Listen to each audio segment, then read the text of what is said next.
Welcome to Signal Post Daily, your human-curated, AI-delivered tech and AI news briefing for Tuesday, episode 19, November 11th, 2025. Happy Veterans Day to everyone out there who's served. Seriously, thank you for what you do. Absolutely. And hey, if you've got the day off, enjoy it, and thank you again. We've got some interesting tech news for you today. A lot of Google and Apple stories mostly, with just a little bit of AI sprinkled in throughout. All right, so what's leading? Well, pour one out for iPhone Air, because we're starting with some sad news for iPhone Air fans. The iPhone Air 2 is getting delayed. Wait, the iPhone Air 2? I thought the whole Air lineup was supposed to be the new thing. It was. But according to reports, the first-generation iPhone Air just isn't selling like Apple hoped. So they're pushing the iPhone Air 2 to later in the timeline, probably missing their 2026 window. But hold on, I thought you were saying our creator loves that phone. So is it actually a bad phone, or is this just a market thing? That's the interesting part. The iPhone Air is actually a really nice device, you know? It's thin, light, it's got solid specs. It's a legitimately solid phone that people should have given a better chance. But here's what I think is happening. Apple may have been using it as a test bed for something bigger. A test bed for what, though? Foldables. Think about it. All that work on thinness, the engineering challenges, the supply chain adjustments at places like Foxconn. That's basically Apple practicing and perfecting the techniques they'll need for a foldable iPhone down the road. Oh, so it's like, okay, we need to learn how to make something super thin and sophisticated. Let's practice with the Air first? Exactly. And I mean, if sales are weak, it's not necessarily because the phone is bad. It could just be market confusion or pricing, or people waiting to see what Apple does next. That makes sense, I guess. Okay, what's next? Google's been on this roll lately of adding Gemini everywhere, and now it's hit Google TV Streamer. It's actually becoming pretty pervasive across their whole product line. Gemini on your TV? Like, I can just talk to my TV now and ask it stuff? That's the idea, yeah. You've got the Gemini Assistant with all its capabilities, but now it's baked into the TV platform. Better control over your content, smarter recommendations, voice commands, the whole deal. But wait, here's what bugs me about this. How many Google products have gotten Gemini in the last couple of weeks? It feels like everything. I see where you're going with this. You're right. It's been aggressive. Home speakers, navigation, now TV. And you know what? It feels like Google's basically signaling something. And that something is? Gemini 3.0 is probably coming soon. Like really soon. They're distributing this version everywhere to build the infrastructure and get users familiar with it before the next big release. So they're doing prep work right now? That's smart, actually. But I'm curious, does adding Gemini to your TV actually make your life better, or is this just product bloat?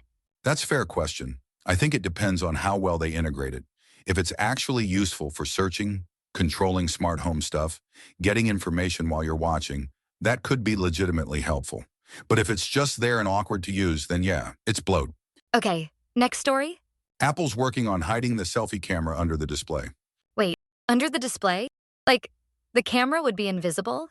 That's the goal. No notch, no dynamic island, just a completely clear screen. But hold on. How does that even work? If the camera is under the display, doesn't the display have to, block the light? Great question. So the technology uses special transparent materials and advanced pixel engineering. Basically, you create a section of the screen where the pixels are arranged in a very specific way that allows light to pass through to the camera sensor underneath, while still showing an image on the display itself. Okay, but I'm still not totally convinced that works well in practice. And I feel like Samsung tried something like this already, right?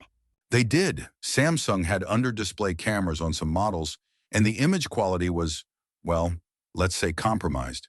The photos looked softer, less detailed. So Apple's banking on the fact that they can do it better? Exactly. They're probably going to wait until they can get the image quality right before they release it. This is rumored for a 2027 iPhone anyway, so they've got time to perfect it. That's actually smart. Don't rush it just to have a gimmick. But I mean, is this really a huge deal? Does the notch bother people that much? You know, I don't think it bothers as many people as Apple thinks it does. But from a design perspective, it's the ultimate form factor flexibility, right? Totally clear screen. I get it. Okay, moving on. Google's cracking down on battery-draining apps in the Play Store, which is honestly pretty refreshing to see. Oh, finally. I mean, is this actually a widespread problem, though? It's bigger than you might think, yeah. Some apps are basically keeping your phone awake way more than they should be, draining your battery without you even realizing it's happening. But how does Google even detect that? How do they know if an app is being shady? They look at wake lock usage. Basically, a wake lock is when an app forces the phone to stay awake and not go into sleep mode. If an app is holding a wake lock for way too long, that's a red flag. Okay, so starting in March 2026, what happens to these apps? They get penalized.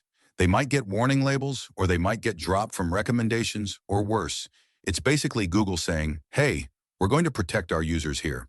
I appreciate that, honestly. Like, good for Google for actually looking out for the people. But I'm curious, are these big name apps? Or is it mostly shady stuff in the store? That's a fair question, and I think it's probably a mix. Some legitimate apps might not be optimized well, and yeah, some bad actors are definitely in there too. So, an app developer could just, improve their code and not get penalized? Totally, that's the whole point. It's not meant to be punitive, it's meant to be corrective. All right, last one. Apple AirPods 4 have hit a new all-time low price, $84.99 on Amazon. That's a pretty meaningful discount. $84.99? That's a pretty significant drop from the original price, right? It really is. And I think it signals something bigger about Apple's overall strategy here. They're clearly moving downstream with pricing on some of their accessories and smaller devices to capture more of the market. Downstream? What do you mean? Lower price points, more accessible products. We actually saw an announcement last week about a MacBook coming in 2026 at Chromebook pricing levels. Wait, Apple making a cheap MacBook? That's wild. So they're basically saying, hey, we need to capture more of the budget market? I think so. I mean, they've always been premium, but the market's competitive and people are watching their wallets lately. By offering cheaper entry points, whether it's AirPods at $85 or a budget MacBook, they're trying to get more people into the Apple ecosystem. Which then gets them to spend more on other stuff later, right? Exactly. You get someone a good experience at a lower price, they're more likely to stick with the brand and upgrade down the line. Smart business. But I'm wondering, does this hurt their premium image at all? Like, does Apple still feel premium if you can get AirPods for 85? Honestly, I think it's positioning. You can have a premium brand that also has accessible products. Look at luxury car brands. They have entry-level models. That's actually a really good point. You're not wrong. So that's what we've got for you today. iPhone Air delays, Gemini expanding across Google's platform, invisible cameras coming to iPhones, battery protection policies from Google, and cheaper Apple gear across the board. Definitely a lot to chew on and think about. Hey listeners, if you've got thoughts on any of this, or you want to push back on our takes, we'd absolutely love to hear from you. Send us your comments and questions to feedback@signalpostdaily.com. Yeah, please do reach out. We genuinely want to know what you're thinking about these stories. Are you bummed about the iPhone Air delays? Are you excited about that under-display camera coming in 2027? Slide into our DMs on the socials at Red Mesa Studios and let us know what you think. Thanks for hanging with us on Veterans Day. Have a great rest of your day. And thanks again to everyone who served. We'll catch you tomorrow. Bye-bye.